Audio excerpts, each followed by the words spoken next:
It is day one of the RNC, sort of. It's a convention, but it is not like any RNC before. And I don't mean that it's digital, like how the DNC was different. Obviously that was different. We live in Mad Max times. No, this is different in far more ways. So first of all, in terms of ethics, the president is gonna be delivering his speech.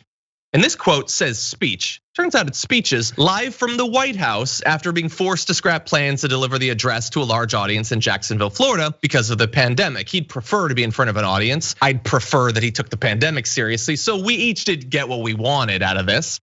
So not only is he gonna be doing it from the White House, which no president has done, considered a violation of ethics. You're not supposed to do that, but it's Trump. He's gonna do whatever he wants.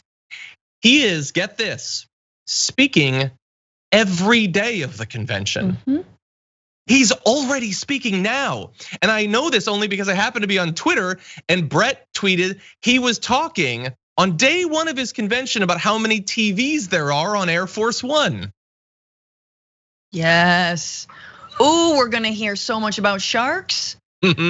So much about sharks and water pressure. Do you think he's gonna do the water pressure? Oh, he's got to, because at this point, he is a parody of a parody of a parody of himself. He's living in a world of his own parody. And he knows that even though that was like that's a hit, that's a classic, That's like the top 1% for Bernie, except, fascist and scary.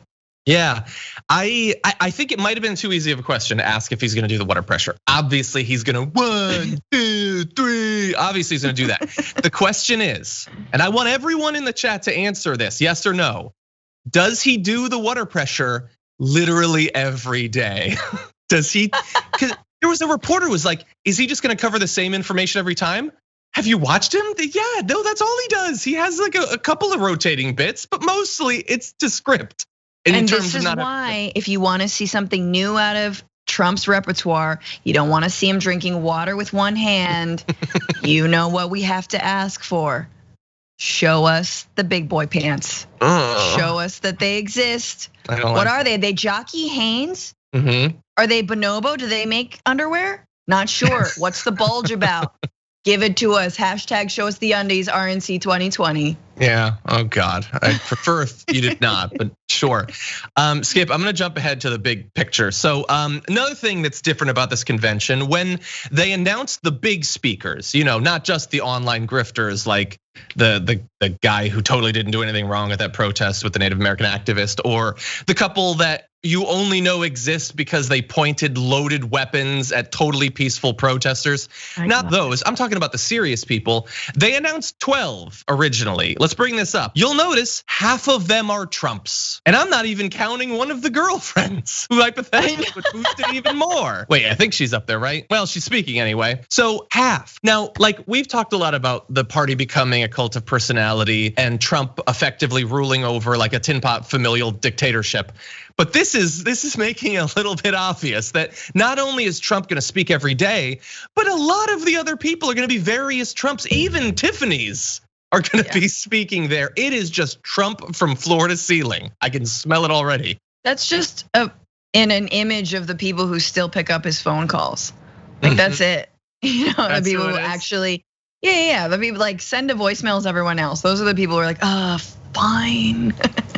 Like, yeah. Those are just, and it's so funny because remember the rising stars, we're being promised rising stars. Yeah.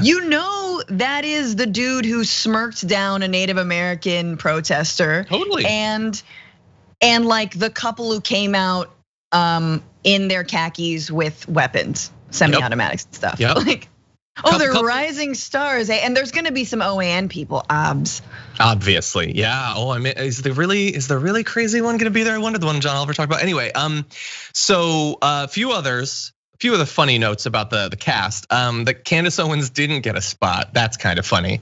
And then, so I saw on the full list of who's speaking today, the first name I saw was Charlie Kirk, which is funny. And then I saw, and I swear to God, I didn't know he hosts a show every day. Did anybody know that? They said it's like, I've literally never heard that he hosted a show. I thought he just did that, the fake college grifty thing with the right-wing billionaires. He hosts a show. I feel like it sounds something like, Why are girls like so? Anyway, we'll be right back. I'd watch it. I think that's pretty good. I would watch that. Okay, so we've got the fact that they're all Trumps and that Trump's gonna speak every day, and maybe the last one will be scripted. I guarantee the first 4 will be about how he hates sharks and 1, 2, and I won't mention the toilet, but you know what I'm talking about.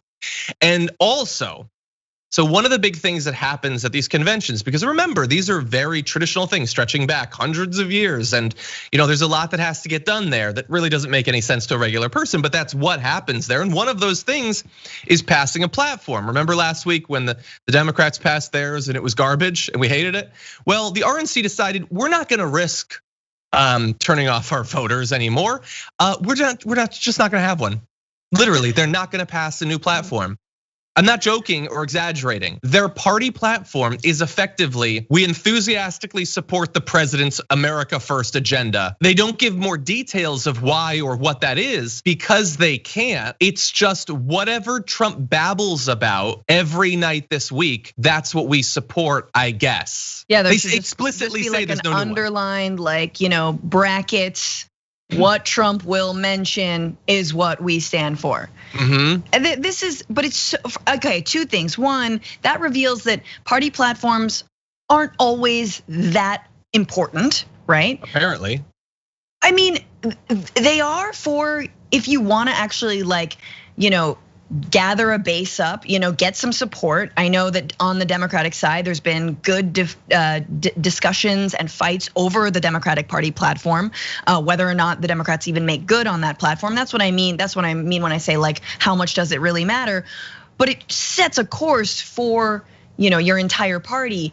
I think maybe they just haven't gotten it back from Russia yet. Like Putin's still like, crossing the I's. Or dotting the T's, because he's got it backwards.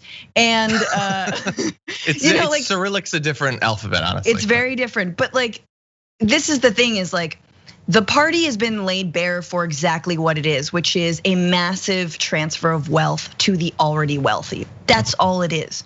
And this is their Trojan horse, idiot populist with a red hat on and lots of bronzer, and that's it. Yeah, the objective in terms of policy is privatize as much as possible and then loot it. Just take it and hand it to the people that they like them, and distract their base by just giving them racism. Just racism, yes. That's it. That's the only thing.